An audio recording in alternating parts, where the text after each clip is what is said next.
আহারে, ছেঁচড়া আম্বানির লালপরি দেখি ভুঁচকে গেছে, কিন্তু ছেঁচড়া আম্বানির বুক ফেটে চৌচির হওয়ার বদলে ওনার কন্টেন্টের চাকার গতি বেড়ে গেছে। দেখে মনে হচ্ছে গ্যারেজের মেকানিকের চেয়ে ওনার ক্যামেরাম্যান বেশি ব্যস্ত। হেডলাইটটা ভেঙেছে, গাড়ির বাম্পার ছুলে মাটিতে গড়াগড়ি খাচ্ছে, কিন্তু ভাইয়ের ক্যামেরার স্ট্যান্ডটা একদম খাড়া হয়ে দাঁড়িয়ে আছে। এইভাবেই চালিয়ে যান, ভাঙা গাড়ি সারানোর নাম করে ভিউ কামিয়ে যে টাকা আসবে তাতে তো নতুন আরেকটা ল্যাম্বরগিনি চলে আসবে। আপনারা কি জানেন এই বাংলার ছেঁচড়া আম্বানি পরীক্ষায় ফেল করতে পারেন, কিন্তু পরীক্ষার হলে যাওয়ার সময় কিন্তু ওনার ল্যাম্বরগিনি ছাড়া চলেই না। ভাইয়ের আবার পড়াশোনা নিয়ে কি প্রচন্ড টেনশন, সামনে ওনার ইংরেজি পরীক্ষা। তবে টেনশনটা কিন্তু পরীক্ষার প্রশ্নপত্র নিয়ে নয়, ওনার টেনশন হলো এই ভাঙা গাড়ি নিয়ে পরীক্ষা দিতে গেলে যদি ওনার ইমেজে স্ক্র্যাচ পড়ে যায়। আসলে বাংলার ছেঁচড়া আম্বানির পরীক্ষা বলে কথা, ড্রেস আপের চেয়ে গাড়ি নিয়ে চিন্তা বেশি হওয়াটাই স্বাভাবিক। তবে ভাই যেভাবে এগোচ্ছেন, গ্যারেজে বসে দুটো ইমোশনাল ভিডিও, 3টা ভ্লগ আর 5টা সস্তা মোটিভেশনাল ডায়লগ দিলেই মেকানিক ভাই নিজেই ওনার স্পন্সর হয়ে যাবে। তখন আর গাড়ি সারানোর পয়সা লাগবে না,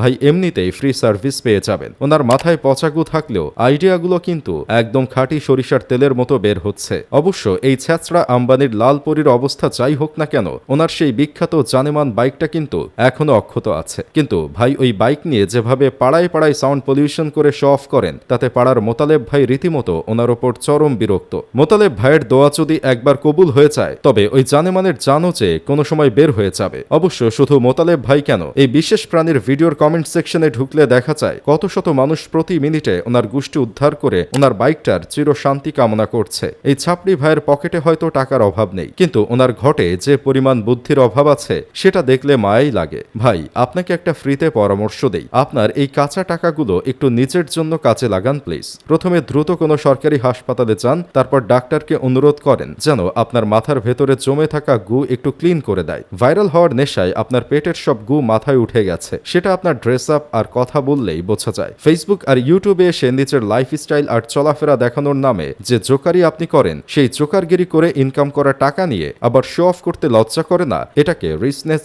বলে না, এটাকে বলে রুচিহীনতা। আমার মাথায় মাঝে মাঝে একটা প্রশ্ন ঘুরে, এই ছেঁচড়া আম্বানির 2টা পেজেই 2 মিলিয়ন করে ফলোয়ার হয় কিভাবে? 2 মিলিয়ন মানুষ কিভাবে প্রতিদিন এই সিদ্ধান্ত নিল যে তারা ওনার এই সস্তা ভাড়ামি আর জোকারগিরি দেখে নিজেদের সময় নষ্ট করবে? ফলোয়ারদের কথা বাদ দিলেও এই জোকারের আবার গার্লফ্রেন্ডও আছে, ভাবতেই অবাক লাগে কোনো মেয়ের রুচির অবক্ষয় কতটা তুঙ্গে উঠলে এই ছাপড়ি টাইপ ছেলেকে বয়ফ্রেন্ড বানাতে পারে। আসলে ওনার গার্লফ্রেন্ডের রুচি আর ওনার ফ্যাশন সেন্স দুটোই একই ভাগাড়ের মাল। ভাইয়ের লাইফটা তো এখন স্রেফ ভিউ আর শেয়ারের উপর টিকে আছে। গাড়ি ভাঙলে ভাই খুশি হন কারণ ভিডিও করার নতুন একটা টপিক পাওয়া গেল, পরীক্ষা আসলে ভাই খুশি হন কারণ ল্যাম্বরগিনি নিয়ে যাওয়ার সুযোগ পাওয়া গেল।